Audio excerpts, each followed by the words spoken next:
Sure. Hi, everyone. Are you guys excited? Yeah. Super excited. Yeah. Give us the cues. What do we need to say? Yeah, 1 second. What's next? So a few days ago, we showed you guys a new ways to play trailer for Cyberpunk 2077. And today in the stream, we're gonna take a deep dive in some of the features that have been showcased in the trailer. So we're gonna go through the reworked perks and the new relic tree from Phantom Liberty. We'll also show you a little bit of Dogtown and some characters that you're gonna meet in Phantom Liberty. We will show you the revamped police system in action and also some of our brand new vehicle combat and car chases together with new missions that are vehicle geeks. So as you can see, we have a lot to go through today. That means that we're gonna be jumping from one part of the game to another, and the gameplay that you're gonna see is pre-recorded. But we are here live with you, so if you have any questions for us, feel free to drop them in the chat. And we'll try to answer some of them. We'll also have some questions that we already gathered from our official forums and Discord. So we will finish the stream with short Q&A. So let's jump in. Yeah, Awesome. we ready? Okay. Yes. So I think we will start with the Phantom Liberty beginning, if we can. So yeah, one of the questions that we often see on our socials is when we start the Phantom Liberty, you know, the level, the story was, you know, in the base game. So Yeah. Okay. So you can basically it's after the Brigitte. Or first off, no spoilers on Phantom Liberty, but it's very difficult to answer that question without spoiling a little bit of the base game. But the Voodoo Boys Brigitte portion of the storyline, after you finish that, is when this quest essentially unlocks. Now, as a player coming to the game for the first time, or even when you're coming back, if you want to skip ahead in character creation, there's a way to skip ahead to that moment and immediately jump into the Phantom Liberty action. And of course, if you have characters that are already, or saves that are already past that, immediately Songbird's going to reach out to you when you get into the game. And then if you happen to have saves that are before finishing that portion of it, then there will be in your journal telling you what you need to do to get to that point. But we have it integrated into the game such that you can be doing the Dogtown experience, that storyline, and the base game storyline and back and forth because it's all somewhat related. okay, and what if someone already finished the game? So if you finish the game, obviously your save will be before that point of no return point, and then yes, Songbird will hit you up and say, I got something for you, and then you can go from there. Right, we already received a call from Xiaomi. She told us to go to the Dogtown gates. Can we actually maybe tell a bit more about Songbird herself? Who is she, what she's doing there? Sure, so she's on a plane right now with President Rosalind Myers. Dogtown is a district that there was the war there, that there was the front, and after the war, one of the colonels took control of it and had a falling out with the new United States, Kurt. And Kurt has hijacked basically control of the plane. This is what Songbird's telling you, and needs your help. There's no way that it can communicate with anyone except to you through the relic. So you are the sort of lifeline, their last resort to try to help intercept what's going to go on there. And you decide whether or not you want to answer the call. And of course, she says, like, listen, I'm connecting to you through the relic. I know about the bomb ticking your head, and I'm a badass netrunner. I can solve this for you as long as you can solve this for me. And that is the deal. And you got to decide whether or not you want to jump in. So this is V's motivation, right? This is V's motivation at the beginning, yes. And we trust her. That's for players to find out. All right. Do you trust her? You can't ask me such things. Kacper, do you trust her? I think I'm on game this one. You guys have to play it and figure it out for yourself. But Yes. It's a very intriguing story. All right, I know she's also giving us the new relic tree. Can we maybe talk about the new relic? Oh, I'm sorry to interrupt, but right here, this is quite a scene. She's showing you how badass she is. Yeah. Let's wait a beat, because I'm not sure, has this been revealed yet? This hasn't been seen yet, right? This is the first time it's being seen. Yeah. Yeah, like, if it's about me, I wouldn't trust her. she's suppressing because having both her and Johnny on the relic at the same time is causing an issue with like seizures with you there. And so she's like, listen, I'm going to suppress him for now, but it's for everyone's safety. He's still there, as I think you can see in some of the dialogue there. What was your question? I'm sorry, I went on that tangent because I wanted to highlight that. So she's the real deal. She's the real deal. Well, she's a netrunner for the president, right? So she needs to be a badass, top right? netrunner for the new United States, yeah. But yeah, coming back to the relic, right? We got a relic from her.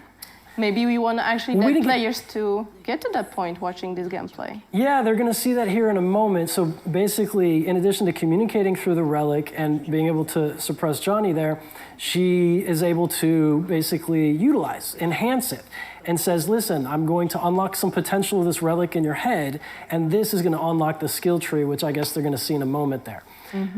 And is this when I talk about what the skill tree does? Or? In a moment. Okay, sorry, I'm getting ahead. Save some folks. That's where I guess Johnny is not happy to be suppressed by Songbird like that. I mean, I wouldn't. You'll find out how Johnny feels a little bit later in the story. Dogtown, not so sure. You'll need to get her out of the plane before anyone else does. Nothing's for free, Songbird. We should talk biz. Just got a taste of my abilities, I believe. There's more. I can cure you. Once and for all. Can't know how much I'd really love to believe you, but... I know, V. You've hit a dead end. Nowhere to turn. Been there. Believe me. Consider this, an advance. Your relic's crowded with clusters of corrupted data. Okay, now... I'm dumping that. Now we can jump to the relics. So yeah, we got the new relic tree. How does it work? So the relic tree essentially enhances various different cyberware. That's kind of the theme of it. And the way that you're able to, she helps you unlock some of it, the skill tree opens up, but the way you're able to unlock more potential of it, basically get the points that you can spend for more stuff, is by finding Militech data terminals throughout Dogtown. Because again, Dogtown is the former combat zone where the battle between Arasaka and Militech in the United States. So there's some leftover data terminals there that help you unlock more and more of this. And the theme, there's a bunch of different type of abilities to unlock for different cyberware. I'm sorry, keep going? Okay. One, for example, is basically being able to not only enhance your own cyberware, but find vulnerabilities in other people's cyberware. So as your enemies are out there, if you get headshots, if you get precise headshots, you get damage bonuses, whatnot. We've unlocked basically, it starts to target different locations where enemies' cyberware is vulnerable. So it kind of gives you another fun kind of like skill shot spot to hit. And if you hit that and you do enough damage to it, it then has sort of like an EMP explosion. So it's almost like AoE headshots, whereas headshots are like single target damage. This is kind of an AoE thing, so it adds a new tactical element. We've got things where like the gorilla arms that you have, you can really enhance it, and as you're doing damage with the gorilla arms, you can charge it up to then do, and again, I apologize, throughout this stream, I'm going to get the skill names wrong, because we changed it so many times, so I don't remember the one, but I remember the themes of it. So you can knock the crap out of someone, and then they go flying. I think we saw some of that in the trailer. With the Manus Blades, you can charge it up and get like a really long range, like 30 meter plus leap out of it, which is really good. And for the overall gameplay kit of being able to kind of close gaps to snipers you see in the distance, stuff like that. With the monowire, you'll be able to put, as a netrunner, hacks through the monowire onto the enemies. And then as you further enhance it, you can then spread the hacks from the enemy that you put it to others with the monowire. The optical camo gets an enhancement through this tree as well, where you're able to like fully kind of just like vanish, like poof, out of combat if you want to reset kind of the stealth gameplay loop, if you mess up, or if you want to jump in and get revealed tactically for a reason and then pop out, you can enhance it that way. It goes on and on and on. Okay, so we explained some of those new perks, but how you actually leveled this new tree. That's what I was saying. It was the data terminals throughout Dogtown, so it's exploration. Okay, so as you can find them throughout your exploration of Dogtown. So if you level up normally, you will not get the point. Right, yeah, this is not through the leveling up, this is through exploration to get those points. Okay. Leveling up, of course, still gives you the perk points, which we'll talk about in a little bit, obviously. I think you can clear this because Anna Trivia was coming through. Yeah. You have to explore Dogtown to find those. They're not marked, they're not shown. You have to find them. It's exploration. Exactly. It just you'll hear audio cues. There'll be hints as you're getting close, that kind of stuff. But we really had fun with placing them in places that are fun that's correct. So vault to and whatnot. Okay, and if we start as the Phantom Liberty standalone, right? How many points do we get at the beginning, or we just start with 0? So if you do the Phantom Liberty standalone, you get your first set of points from her that allows you to pick sort of one of the foundation ones. And then as you explore, you get one more point for each of the data terminals you have. And I can't remember the exact number of points overall, but obviously if you find them all, you can fill up the tree. All right. Right, so now we can actually jump into the juicy gameplay details. I know you've been dying to tell us a bit more about the gameplay that we are preparing. So sit comfortable. You're ready. All right. So we prepared the build, the solo build, for our players to see. I also wanted to ask about the perks reset and the attribute reset. Can we maybe share some information about that before we jump to the Sure. So everyone is going to be able to, with your save files, your characters, you'll be able to reset your attributes once. And we're doing this obviously because we did a big revamp of the system. And your relic, I'm sorry, not your relic, but your perk points, you'll be able to respend, but you'll also be able to do it on the fly. Not while you're in combat, but whenever you can refund and readjust stuff and find the way you want to play. So that answers the question, I think. Yeah. Yeah. Right. So we ready with the gameplay? Let's go. So yeah, like I mentioned, we prepared a short showcase of the new skills and perks for the solo build. So yeah, Gabe, floor is yours. I know this is your favorite way to play. You're carrying the whole show right now. Oh, so okay, yeah, we're going to the body tree. So, and I can't quite see which ones we're looking at, but the body tree, basically, we have a bunch of different things, that are in that theme. Because overall, the way we approached it is that we wanted to say, okay, if we're in this like dark future, there's cyberware, what are the different fantasies, the different gameplay loops, the different ways you want to experience the world, and which ones are missing, and which ones do we need to add? And one that we felt that wasn't fully fleshed out, or you felt viscerally, if you will, is this like sort of like Terminator, type cyberware where you're just in there in the thick of it. So one of the things on the tree is you can get it to where the heavy machine guns, if you remember the heavy machine guns of the base game are like brrr, whatever. Now if you got the strength, you can really keep it steady and and just melt people with it. The other thing is that the overall theme of this is to be in the midst of the action. So the more you're pushing your fight, there's this adrenaline thing, and the adrenaline meter goes up, and it's sort of this extra level of health or whatever. And if you can do the overhand slam, Quake, I think is what we call it now, bam, and the more people you catch in it, the more health that comes back. And so it's all about being in the thick of it and in the midst of the crossfire, but as long as you keep pressing that attack, you can survive. And there's various different ways to mitigate stuff. And then, of course, if there's a sniper in the distance, you can pick up a body and throw it at them. So we give the full kit, to deal with all the different dynamics in a different way, right? To really just feel different. And crap, there was one there that I just, so what kind of pairs pretty well with the body tree, which I think they showed there a little bit, is on one of the sides of the tech tree, you can unlock the ability to go even higher with your cyberware. So there's a cyberware limit. And then in the tech tree, if you get the right perks, you can kind of push past that limit. However, if you push past that limit, you're at risk of getting into what we call, it's the Edge Runner perk, by the way, is the name of one of them, of course, right? But you can get into a Fury mode, where essentially you're overloading and you're starting to receive like damage. You have your health max is lower and that kind of stuff. But it pairs really well with this build because you can keep getting adrenaline and regaining your health, right? Yeah. So it's one that just happens to, I can't wait to see all the different builds that the players find and how they mix and match. This is just one way to mix and match like body and tech, and kind of has that fantasy fulfillment, and I have a lot of fun playing that one myself. Oh, and of course, how can I miss? So another way you can close gaps is you can charge, and then you knock people back like bowling pins, and that's a good one for closing gaps. And if you get certain perks, you can. I'm talking too fast, aren't I? No. I'm talking too fast. It's okay. I get excited. I get excited. You get Okay. excited. Yeah. There it goes. That was like a gratuitous throw there, which is fun to do, of course, as well. But you feel really satisfied if you see an enemy in the distance and you throw and you arc it just right, and bam, you splat them. It's so much fun.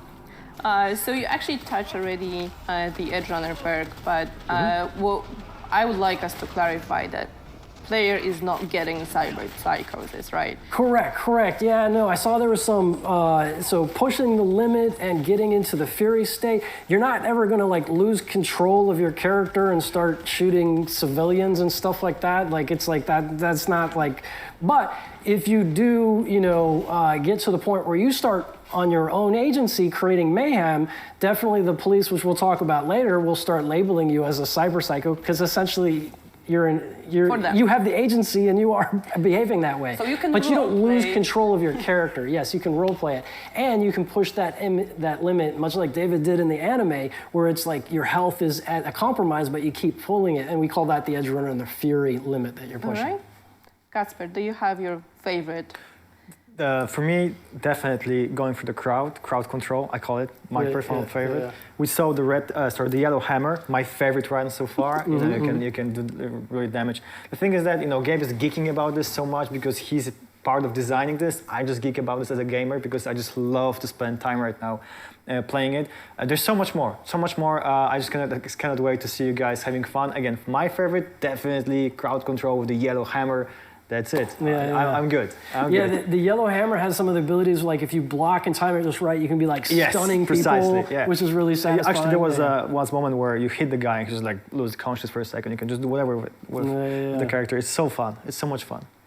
All right, so I think we can now summarize what we've just talked. So we have some changes to skills and perks. We have the new tree. And we've seen a little bit of Somi, and we met her motives behind contacting V, and it's up to you guys if you want to trust her or not with your life and with everything that's going on. And I think we can move to another segment, which will be about Dogtown itself. Dogtown, yes. All right. So Gabe mentioned a lot of things about Dogtown, but we're gonna get a little bit deeper into that and share some more information. So let's get into the gameplay. And Kasper, what can you tell us about Dogtown? How does it fit into Night City in general? How is it different? One of the first questions we asked, we're trying to design Dogtown, was exactly that: how we can make it different yet feel like it's connected to the same city itself, environment. And of course, we had the backstory about the Dogtown being before this dream of very luxury, very rich place on Earth that you can go and have fun and do crazy other things. Yet it never come true because the war happened, right? And people, Militech and other companies, corporations actually, just pulled off out there and just everything stayed there. All the damaged buildings, even all the hardware that we're helping to build those buildings is there. And for us as artists and storytellers, it gave us a lot of tools to create those stories. Meaning, for example, Night City, it's not very, I would say, safe place, yet it is a city of dreams, right? So we try to make the contrast there. Where here, it's the total dystopian world, right? So we had the tools of showing this decaying world and how it goes, how it's being literally consumed by time, yet people trying to survive there. And that gave us a lot of opportunities because Dogtown itself, as you know, it's part of Pacifica. It's the part that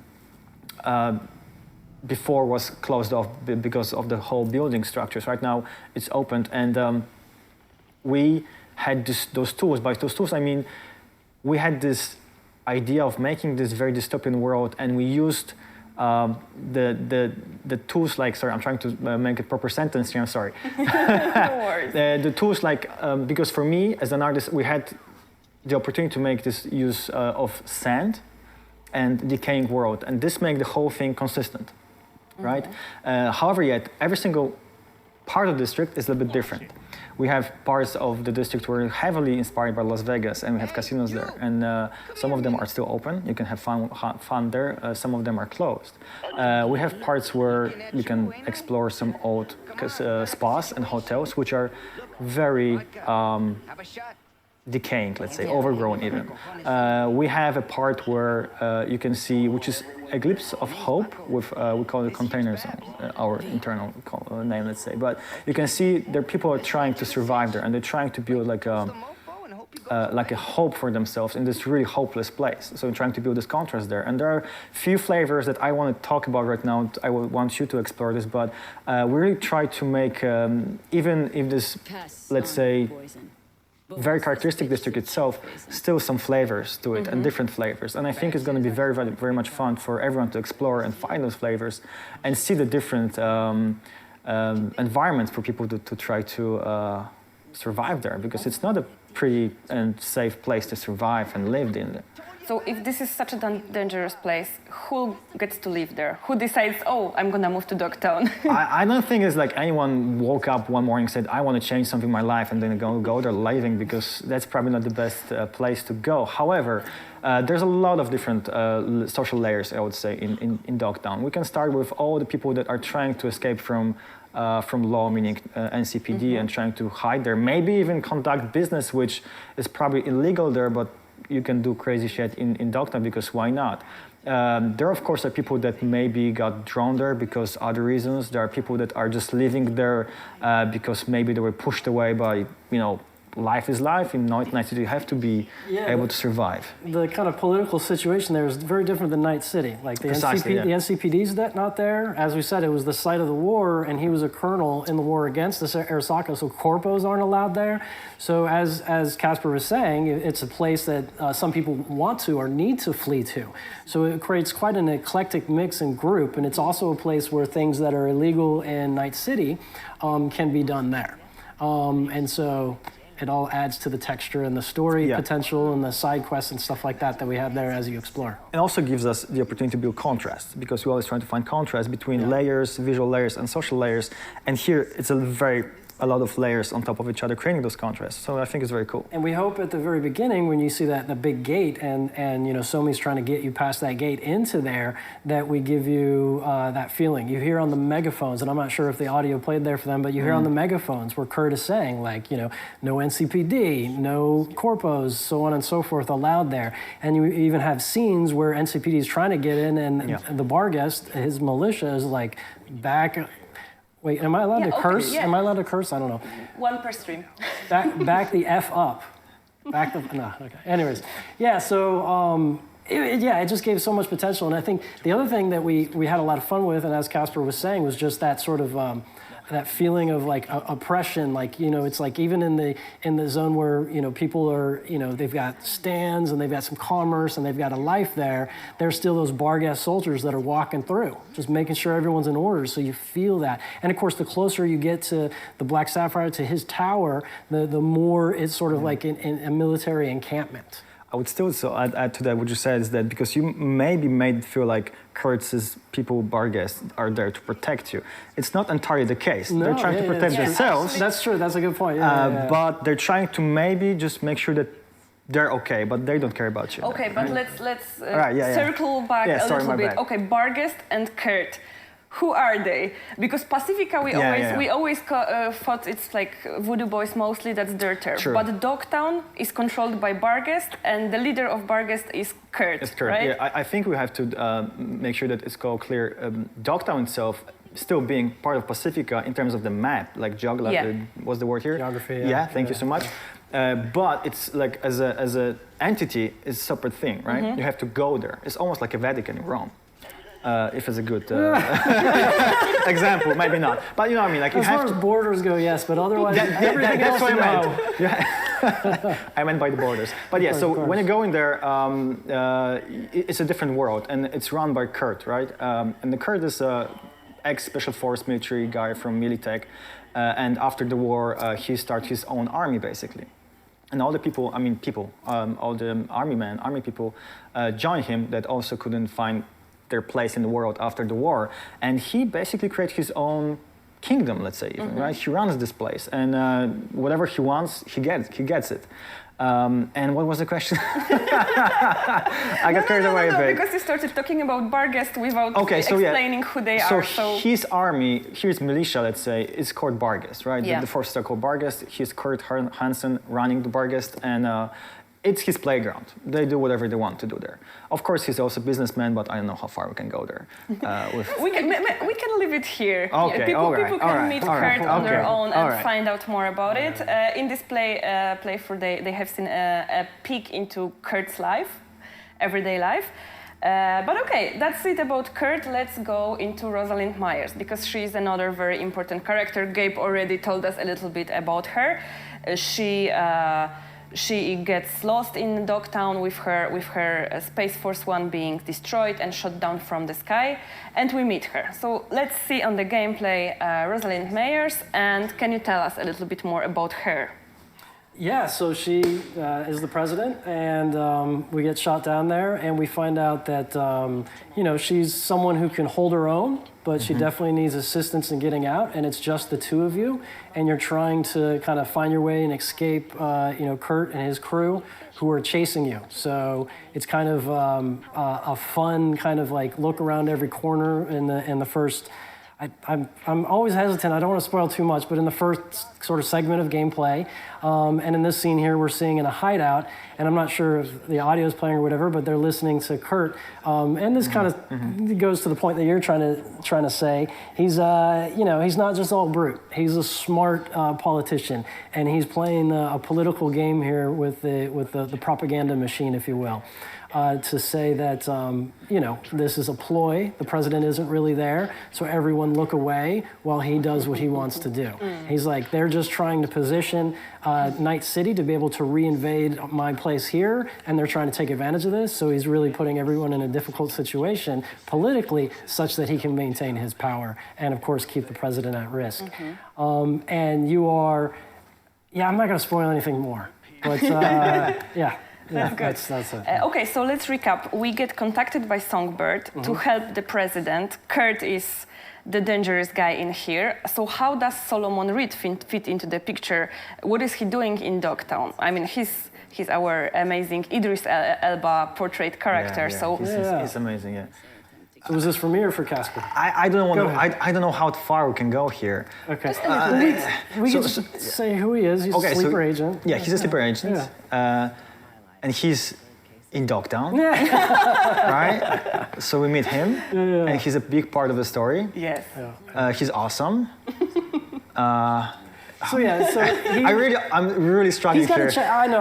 I'm with you. I've been asked this before on some other ones, and I hesitate. But he's got a complicated past with Rosalind Myers, Songbird, but he is such a badass agent that was instrumental in the war that was there previously, that they basically have no choice but to kind of call back on him here. And, the kind of drama begins, but at the same time, he's someone who has very much trying in this dark, future, wanting to find purpose in the cause, in Noosa, and that kind of stuff. And so it's complicated, right? Like, that's how we like to set it up. We like to cut out the complicated drama. I mean, the whole, district, Dogtown, everything sounds really complicated, and, always with kind of two sides of the coin, right? The thing is that I feel like the only thing that we should be not spoiling is that we shouldn't put any perspective. Everyone has their own agenda. Yeah, for sure. And it's really cool because when you don't know the story, it's really tricky to know how to behave, let's say, in the situation. And I love this. Yeah. And I love this because you're on the edge all the time. Okay. And before we actually move on, we have a question from the Twitch chat. Oh, all right. For you, Kacper. Oh my God. From Prostame. I'm sorry if I pronounced it wrong. How did you approach navigation around Dogtown and the visual clues? Okay, that's a great question. It's a very important question as well, so thank you so much for that. We always try to find any landmarks that will make the player understand navigation points. Even if we would be able to take away the map, the mini-map, you should be able to find yourself and navigate for Dogtown. The thing is that Dogtown itself, you probably saw it from the trailers, it's like a very U-shaped structure. So it's easy to navigate to see whether or not you are looking at the big buildings or other big buildings, which are very different. When you're going to see it, you're going to understand it. But also when you go slightly deeper into smaller environments, we always try to put like small cues or buildings or even lights, because lights and shapes, they're the best tool to use for navigation. Going, let's say, even deeper into some parts of the Dogtown, we use things like tools like cables or colors or even things that you can just literally follow to find a path or something. So there's plenty of things that we used across Dogtown, and I really hope it works well, but I'm waiting for the feedback from you guys. You'll be the judges. Yeah, exactly. Okay, guys, so before we wrap up this Dogtown segment, I know that our community had a lot of questions about, can we expect a new apartment for V in this district? Yes. Gabe's like, yes. Simple answer. You will, yeah. it's awesome. And it plays it's into unique. the main storyline, yeah. so not going to say any more than that other than yes. Oh, and it's super cool and unique. Yeah. It makes sense. And one more, we have so many amazing characters. So we already talked about Somi, Reed, Kurt, Myers. Are there any new romance options in Phantom Liberty for V? No. No, there's not. Casual, no. There's not. And here's the thing: is like we talked about it, and it's like, okay, this situation in this story, again, without spoiling too much, there was never like a moment in which it's like, okay, let's force romance and sex on you. It just didn't want. It was like it would be exploitive. It didn't go with the rhythm of the story we were trying to tell, and so it's not. There, yeah, absolutely. Yeah, I think V will be busy with something else. Yes. Yeah. All right. Thank you, guys. So to sum up, we have a new district straight in Pacifica. The district is run by Barguest, whose leader is Kurt Hansen. This is basically a city within Night City with their own laws, law enforcement, etc. And in Dogtown, we're gonna meet Kurt Hansen, Rosalind Myers, Solomon Reed, and many, many other characters that we want you to discover for yourself. And now we can go into something that was super highly anticipated by everyone. Yeah, I think What is it? Yeah. we've had like millions questions about it. Since the release of the game. Already, yeah? So we're gonna talk about the police. Ooh. Yeah. Okay. All right. I know. You guys worked so hard to actually make sure that the police is the police in the city, and I know our community has a lot of questions about how it works. All right. So I think it would be best if we go from the top to the very bottom. We have like amazing gameplay prepared for that, together with showing some of the car combat in there as well. So yeah, maybe let's just jump right into it. All right, so I see we have this new car. I believe it's a new one, if I remember correctly from the gameplay, and it shoots, so it has to be a new one. Okay, all right. So I just start from the top? Can we talk about why can we shoot? Because it's awesome. That's why we can shoot. And right now we've got some mounted guns that it's shooting from. And if you go into, vehicles, all of them you can use your pistols, your SMGs, and shoot from it. The vehicles, some vehicles have mounted turrets, of which we're demonstrating there, and then some vehicles have missile racks as well. So as far as the vehicle combat goes, those are your options with that. Oh, and there's hacking. You can hack as well from the vehicle and into other vehicles. How awesome does that look? And man, kudos to who recorded this in first person, driving in first person and shooting in first person. But yeah, and should I jump into the police system? Yes, because I think we just made them a bit angry. Like in there. Wow. With vehicle combat, I should actually back up for a second. So on the bikes, you can also use melee weapons, which is a lot of fun. And then you can precision shot the gas tanks, which is different on different vehicles as they're different made. So it's one of those fun things that, as you get really good at this, you can really pull off some cool stunts. And you can hit tires with the katana blade, you can shoot tires. And so then the police system, as you get into trouble, one reason or another, you start to gain heat. And when the police show up, at first they're just like, okay, where did the action happen? Where did the crime happen? Or where did we get called for whatever reason and whatever, you know, kind of quest or whatever? And I try not to spoil things, but when they show up at the scene, if you're still at the scene, then of course you get into combat, but you might want to go. But if you start to really crank up the heat, then they'll send more people at you. And they have tactics. They try to run you off the road. They try to T-ball. It's so much fun when you're going full speed and suddenly, bam! It's like, we got those moments. It's really cool. So, and then if you really crank up the heat, they start to bring out their own weaponized vehicles. And then of course we're seeing here, and you crank it out even more. Now you got MaxTac that shows up. 5 stars. Yeah, yeah. And when MaxTac shows up, so if you're in a vehicle and MaxTac's trying to get you, you'll see on the screen they're trying to hack your vehicle to, you know, stop you.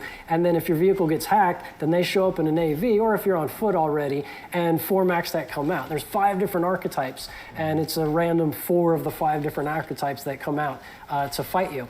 And one of the things is, like, as those of you who know you've played, there's difficulty modes, right? And you put on lower difficulty modes, guys are actually easier. However, with MaxTac, nope. So they just have like one level hard? Minimum is hard. Minimum is hard, and there's a minimum level as well. So there is no story mode for MaxTac. So the moral is don't do crime. Yeah. Well, yeah, I mean, because the thing is you don't get to this level unless you want it. You really got to push for this level, right, to get it here. And so if you're engaging in that, we want to make sure that MaxTac is an encounter. Yeah, so what should I go into? I mean, I could talk forever about this stuff. There's just so much. I don't know. I was playing and I was randomly just driving and was trying to get rid of the police. And the more I tried getting rid of them, the more of them were showing up. So I actually reached MaxTac this way because I just wanted them to leave me alone. Yeah, I just actually wanted to ask, like, what's the, you know, the search loop for the police? Like, can you just, like, you know, I know you can run away from them, but you have to just run and run and run, because I managed that. But is it difficult, or, you know, at some point they just, okay, so there's nobody there, let's drop the search? Yeah, so as far as, you know, 1, 2, 3 stars, you maneuver away.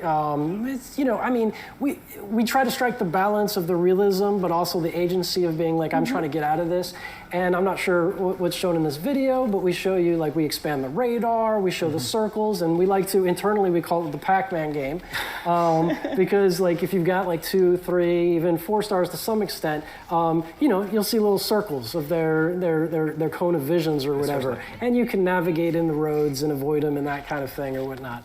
And then, of course, if you get on foot, it's a little bit easier to lose them. So you should be familiar with that kind of loop there. And then, of course, if you go into quest areas and there's a quest you want to pursue, we tone it down appropriately for the quest as well. Okay. Also, I don't know if we can see that here, but I remember when I was playing and I had police on my ass. I actually had the gang members. Yes, that's my one. I had actually gang members, you know, helping me to fight the police. Is that the case as well? Like for most of the gangs, or I was just lucky. Well, I mean, and I've talked about this in other interviews, but one of the important points is that the player is an agent that does stuff and it affects the world, but we also have other agents in the world, and we've also done a number of different enhancements on that front. You might see like 2 gangs just like chasing each other. You might see cops chasing some gangsters or whatever. It has nothing to do with you. It's happening in the world. The world's alive. Now, you can interfere, and particularly going back to Dogtown, if you see like a caravan doing a weapons transport or whatever, or there's an airdrop or whatever, and Kurt's militia's coming to pick it up, you can intercept, and maybe there's some cool loot to be found there or whatnot. But it's the same thing here. Like if you're into it with the police and there's something else going on with the gang, yeah, it can be a mix. So they can help out, or not? If you play it right, yeah. You gotta be careful where your bullets fly. Okay. I actually also wanted to go back to the hit system, because, you know, we have the stars, but can we actually explain how you can get the stars? Like, so if I, you know, shoot someone randomly on the street, do I get already 1 star, 2 stars, or do I actually have to run through like a bunch of people to get like 3 stars? Well, so if you commit any crime, you get a star. Like that, any crime, you know, if you run someone over, if you shoot someone intentionally, you get a star. Now, especially when you get into Dogtown, but also in some other situations, you might get some stars based on quest situations, like things that are happening. and how do you, there's a formula and it's a gradient. So I can't say exactly like, okay, if you kill 30 people, it's, an important point, it varies by district and neighborhood. Okay. And funding, right? Because part of the cyberpunk world, Night City, and the story, it's socioeconomic. So they care a bit more than others. Always one person, it's a star, it's a crime, but how far do they escalate? Do they send in the big guns? Do they send in max tech? It really depends on the funding in the district. And you also hear different, the police have different comments about what district and how much they care, what they're gonna do, and that kind of stuff. We maybe tell a bit more about Dogtown police, and will NCPD go there? Police is police is not allowed there, right? The thing is that there's no NCPD, right? The Bargas are there, and we said they're trying to keep the district safe, but they're not that much trying to protect you. But still, if you're going to shoot them, they will try to shoot you back. And the same system goes: the more you shoot Bargas, the more you shoot people, the more stars they will have. They have different units. They have different vehicles. Can we talk what's going to happen over 5 stars in Dogtown? Or? Well, it's a little bit of a spoiler. You already introduced. It's yeah. Okay, fine. Never mind. At any rate, there's different units, but okay. But in Dogtown, MaxTac will show up because if there's someone that's at that level and it's cyberpsychosis, because you're causing that much mayhem, that's essentially what it is. Again, player agency-wise, it's not like we take over your character and then you're doing a cyberpsychosis thing.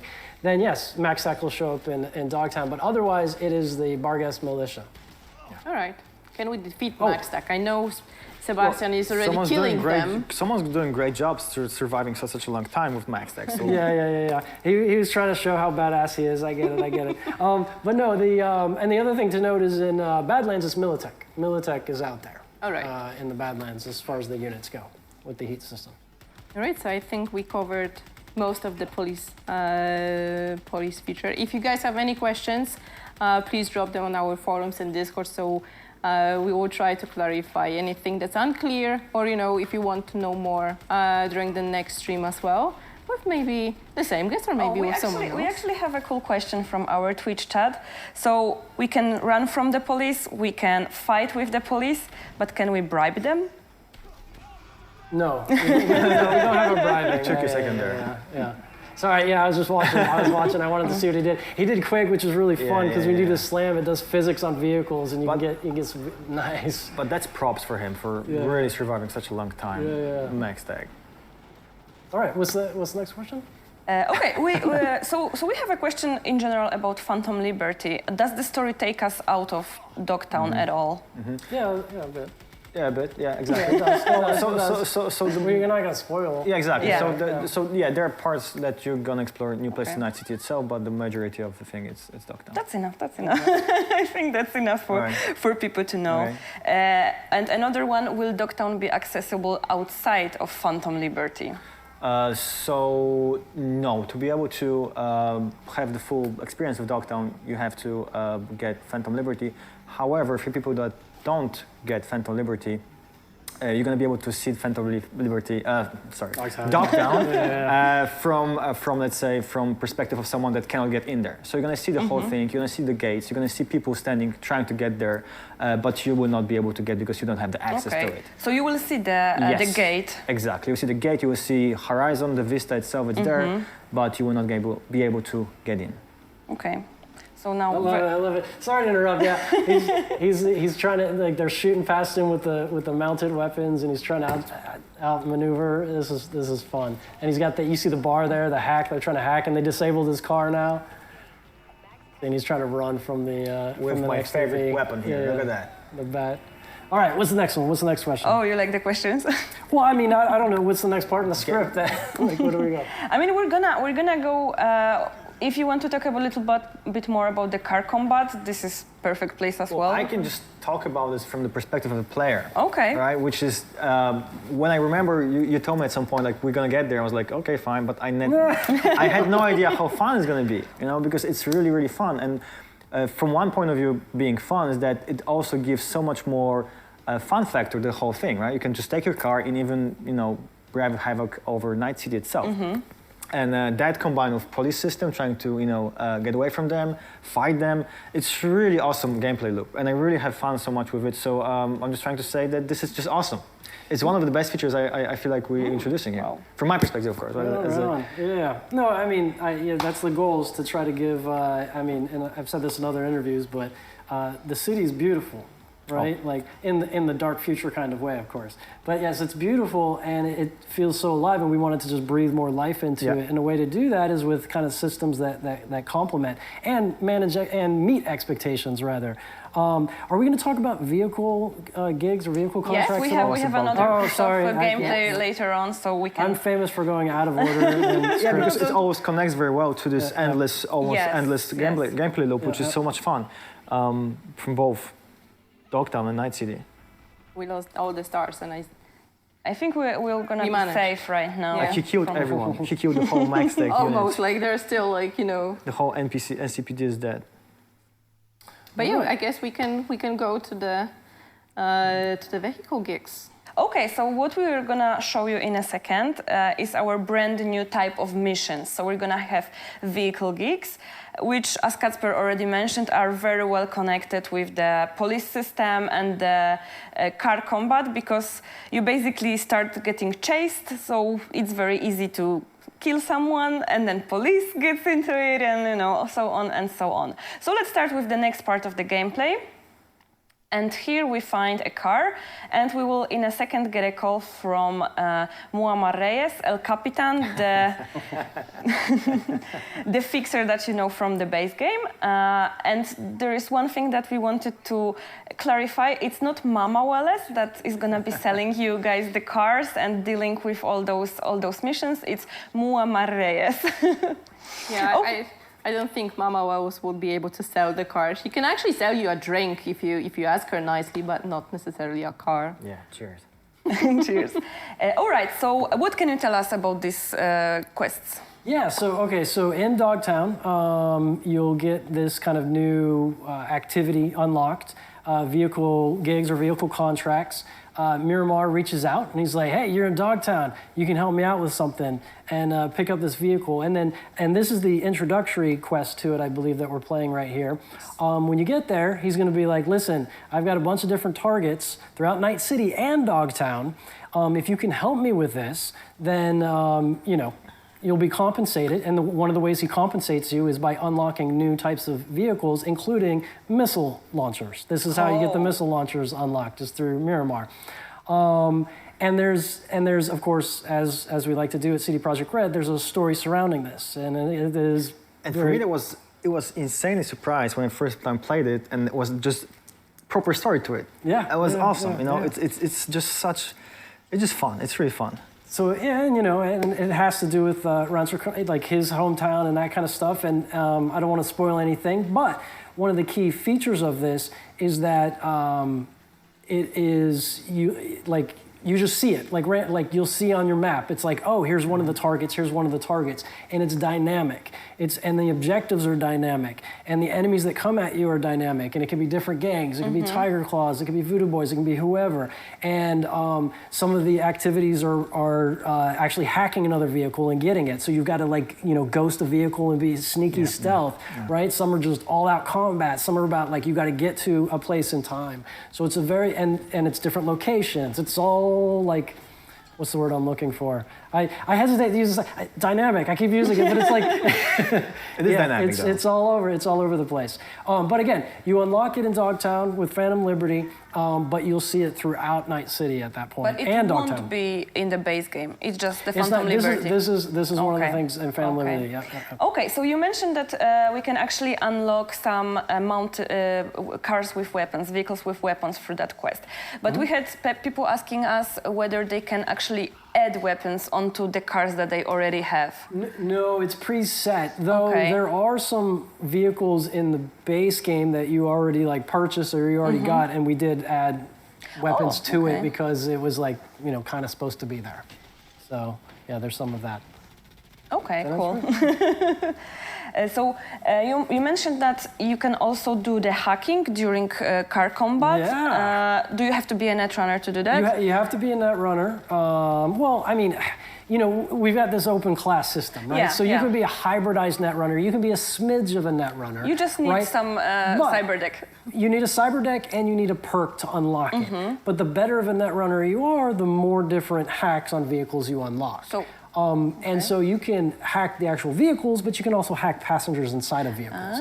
Okay. And when you hack the vehicles, some of the vehicle hacks that we have is like, and this is a fun one in chases, is to make them lose control of their car and like steer off and crash, or even force brakes. And of course, one of the really powerful ones are to detonate. You can detonate the car on them.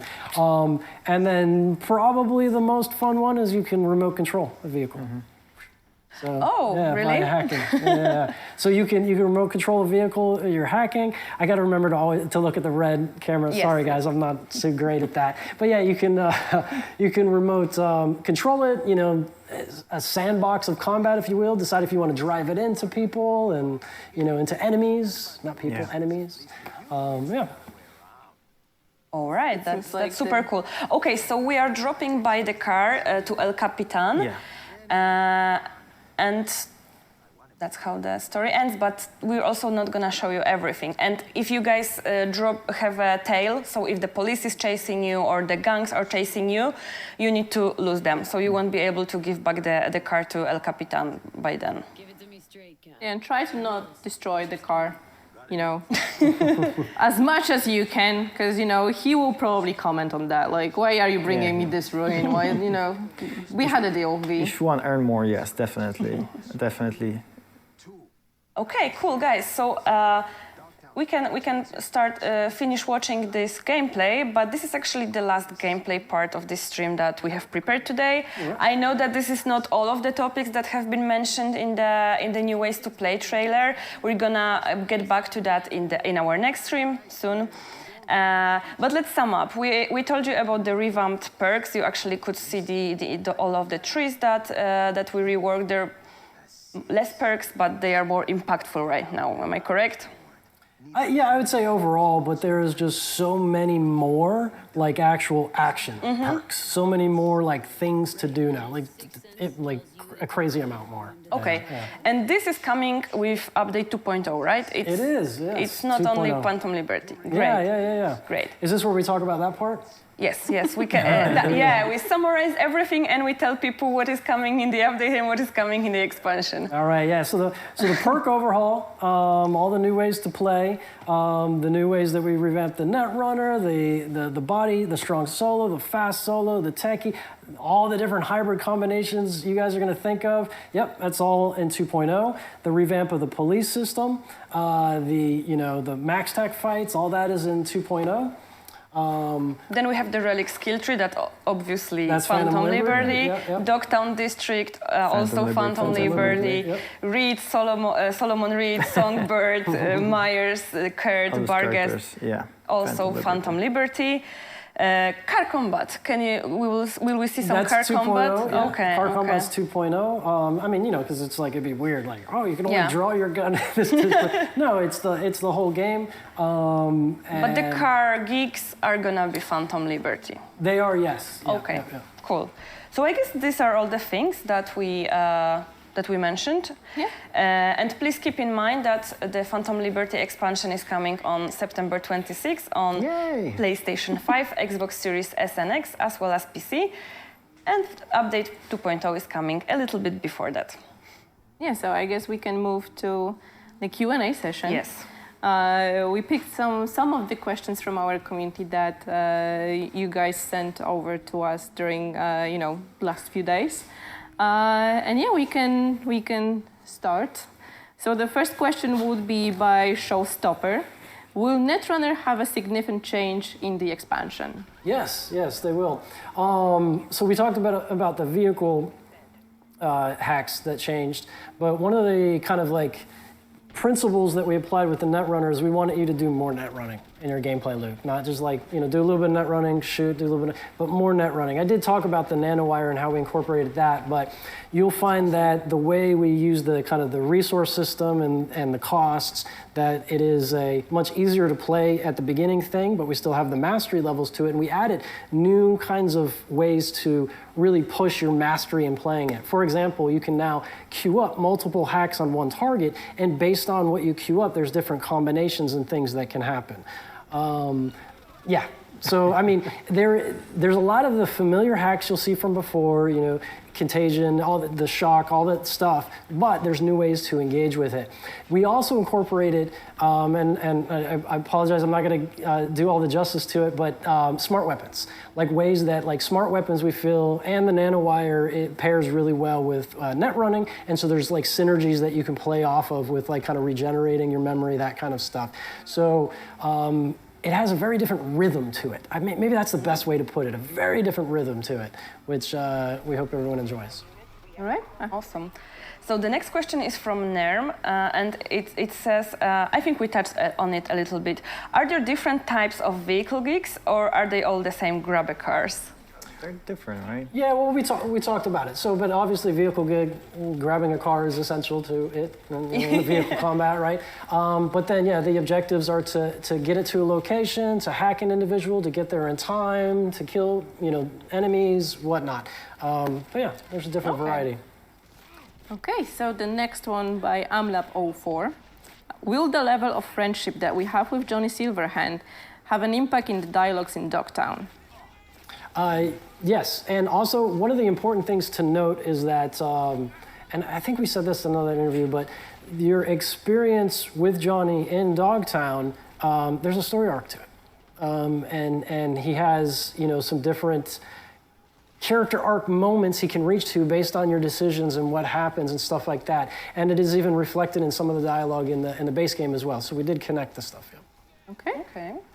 So I'm skipping a few questions because we have already answered those.